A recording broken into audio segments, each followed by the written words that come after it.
ನಟ ದರ್ಶನ್ ಅಭಿಮಾನಿ ಚಿತ್ರದುರ್ಗದ ರೇಣುಕಾಸ್ವಾಮಿ ಕೊಲೆ ಪ್ರಕರಣದಲ್ಲಿ ಆರೋಪಿಯಾಗಿ ಪೊಲೀಸ್ ಕಸ್ಟಡಿಯಲ್ಲಿರೋ ನಟ ದರ್ಶನ್ ಈಗ ವಿಚಾರಣೆಯನ್ನ ಎದುರಿಸ್ತಾ ಇದ್ದಾರೆ. ನಟ ದರ್ಶನ್ ಅರೆಸ್ಟ್ ಆಗ್ತಾ ಇದ್ದ ಹಾಗೆ ದರ್ಶನ್ ಪತ್ನಿ ವಿಜಯಲಕ್ಷ್ಮಿ ಅವರು ಪತಿ ದರ್ಶನ್ ಅವರನ್ನ ಇನ್ಸ್ಟಾಗ್ರಾಂನಲ್ಲಿ ಅನ್ಫಾಲೋ ಮಾಡಿದ್ರು. ಹಾಗೇನೆ ದರ್ಶನ್ ಜೊತೆಗಿರೋ ಡಿಪಿ ಫೋಟೋವನ್ನು ಕೂಡ ರಿಮೂವ್ ಮಾಡಿದ್ರು. ಆದ್ರೆ ಇಂದು ವಿಜಯಲಕ್ಷ್ಮಿ ಇನ್ಸ್ಟಾಗ್ರಾಂ ಖಾತೆಯಿಂದಲೇ ಹೊರ ನಡೆದಿದ್ದಾರೆ. ಅಂದ್ರೆ ಇನ್ಸ್ಟಾಗ್ರಾಂ ಖಾತೆಯನ್ನ ಡಿಆಕ್ಟಿವೇಟ್ ಮಾಡಿದ್ದಾರೆ. ಈ ಬೆಳವಣಿಗೆ ಬೆನ್ನಲ್ಲೇ ಹಲವರು ದರ್ಶನ್ ಪತ್ನಿ ವಿಜಯಲಕ್ಷ್ಮಿ ಅವರಿಗೆ ಸೋಷಿಯಲ್ ಮೀಡಿಯಾಗಳಲ್ಲಿ ಕ್ಲಾಸ್ ತೆಗೆದುಕೊಳ್ತಾ ಇದ್ದಾರೆ. 2011ರಲ್ಲಿ ನಿಮಗೆ ಸಿಗರೆಟ್ನಲ್ಲಿ ಸುಟ್ಟು ಹೊಡೆದು ಕ್ರೌರ್ಯ ಮೆರೆದಾಗ್ಲೇ ನೀವು ಅವರನ್ನ ಕ್ಷಮಿಸಬಾರದಿತ್ತು. ನೀವು ಅಷ್ಟು ಬೇಗ ಕೇಸ್ ವಾಪಸ್ ತೆಗೆದುಕೊಂಡು ಅವರನ್ನ ಬಚಾವ್ ಮಾಡ್ಬಿಟ್ರಿ. ಅವರನ್ನ ಇನ್ನೂ ಸ್ವಲ್ಪ ದಿನ ಜೈಲಲ್ಲೇ ಬಿಟ್ಟಿದ್ದಿದ್ರೆ ಅವರಿಗೆ ಅವತ್ತೇ ಬುದ್ಧಿ ಬರ್ತಾ ಇತ್ತೋ ಏನೋ ಅಂತ ದರ್ಶನ್ ವಿಜಯಲಕ್ಷ್ಮಿ ಹಿತೈಷಿಗಳಲ್ಲಿ ಅನೇಕರು ಸಲಹೆಗಳನ್ನ ಕೊಡ್ತಾ ಇದ್ದಾರೆ. ಹೀಗ್ ಮಾಡ್ಬೇಕಾಗಿತ್ತು, ಹಾಗ್ ಮಾಡ್ಬೇಕಿತ್ತು ಅಂತ ಕಾಮೆಂಟ್ಗಳನ್ನ ಮಾಡ್ತಿದ್ದಾರೆ. ಮತ್ತು ನಿಮ್ಮ ಮೇಲೆ ಆದ ಹಲ್ಲೆ, ಅವರು ಮಾಡಿದ ಅಪರಾಧ ಇದೆಲ್ಲವನ್ನ ಮರೆತು ನೀವೇ ಅವರನ್ನ ಮುಂದೆ ನಿಂತು ಬಿಡಿಸ್ಕೊಂಡು ಬಂದ್ರಿ. ಆಮೇಲೆ ಕೂಡ ನಿಮ್ಮ ಸಂಸಾರ ನೆಟ್ಟಗಾಗ್ಲಿಲ್ಲ. ಆಮೇಲಂತೂ ಬಹಳಷ್ಟು ಹೊಸ ಪ್ರಕರಣಗಳಲ್ಲಿ ಸಿಕ್ಕಾಕೊಂಡು ಅನೇಕ ವಿವಾದಗಳಿಗೆ ಎಡೆ ಮಾಡಿಕೊಡ್ತಾನೆ ಇದ್ರು. ಈಗ ನೀವೇ ನೋಡ್ತಾ ಇರೋ ಹಾಗೆ ಪವಿತ್ರ ಗೌಡ ಅನ್ನೋ ಸ್ನೇಹಿತೆಗೋಸ್ಕರ ಧರ್ಮಪತ್ನಿ ನಿಮ್ಮನ್ನೇ ಹಾಗೆ ನಿಮ್ಮ ಮಗನನ್ನೂ ಮರೆತು ಸಹಾಯ ಮಾಡೋದಕ್ಕೋಗಿ ಕೊಲೆ ಕೇಸ್ನಲ್ಲಿ ಆರೋಪಿಯಾಗೋ ಮಟ್ಟಕ್ಕೆ ಬಂದು ನಿಂತಿದ್ದಾರೆ. ನೀವು ಅವತ್ತೇ ಸ್ವಲ್ಪ ಬುದ್ಧಿ ಬರೋ ಹಾಗೆ ಮಾಡಿದಿದ್ರೆ ನಿಮ್ಮ ಸಂಸಾರನೂ ಚೆನ್ನಾಗಿರ್ತಾ ಇತ್ತು.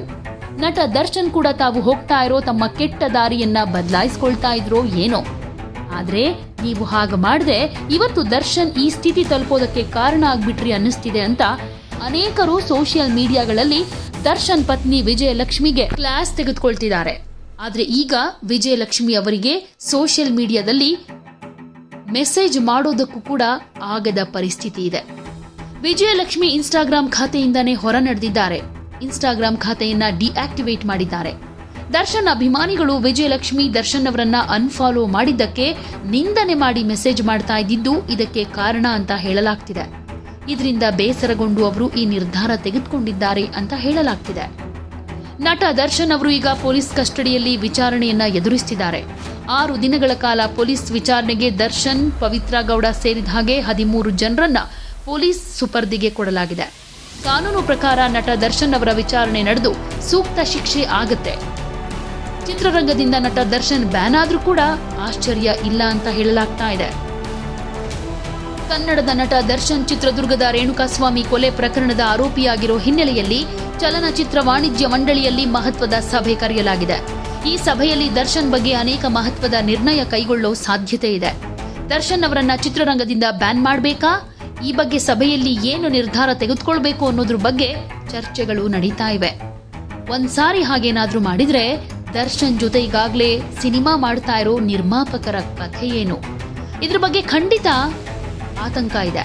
ದರ್ಶನ್ ಜೊತೆ ಸಿನಿಮಾ ಮಾಡೋದಕ್ಕೆ ಈಗಾಗಲೇ ಅಡ್ವಾನ್ಸ್ ಹಣ ಕೊಟ್ಟಿರೋ ನಿರ್ಮಾಪಕರ ಕಥೆ ಏನು, ಈ ಸಂಗತಿ ಕೂಡ ಬಹಳ ಮುಖ್ಯವಾಗಿದ್ದು ಇದ್ರ ಬಗ್ಗೆ ಕೂಡ ಚರ್ಚೆಯಾಗ್ತಾ ಇದೆ. ಚಲನಚಿತ್ರ ವಾಣಿಜ್ಯ ಮಂಡಳಿಯ ಪದಾಧಿಕಾರಿಗಳು ಹತ್ಯೆಯಾದ ರೇಣುಕಾಸ್ವಾಮಿ ಕುಟುಂಬದವರನ್ನ ಭೇಟಿ ಮಾಡ್ತಿದ್ದಾರೆ.